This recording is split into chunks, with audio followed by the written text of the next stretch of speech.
ஒரு திருமணம் நடக்கணும்னா எந்தெந்த பாவக அதிபதிகள் நடத்தி வைப்பாங்க அப்படின்னு பார்த்தோம்னா, ஒரு லக்கணத்துக்கு காதலை குறிக்கும் 3ஆம் பாவகத்தினுடைய அதிபதி திருமணத்தை நடத்தி வைப்பார். கலஸ்தரஸ்தானத்தை குறிக்கக்கூடிய மனைவி கணவனை குறிக்கக்கூடிய 7ஆம் பாவக அதிபதி தசையில் திருமணம் நடக்கும். வாழ்க்கைக்கு தேவையான பாக்கியத்தை கொடுக்கக்கூடிய 9ஆம் இடத்து அதிபதியின் தசைகளில் திருமணம் நடக்கும்.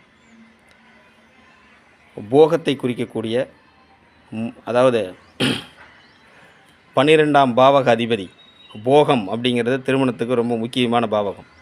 அப்போது அந்த போகத்தை குறிக்கக்கூடிய 12ஆம் அதிபதியின் தசையில் திருமணம் நடக்கும்.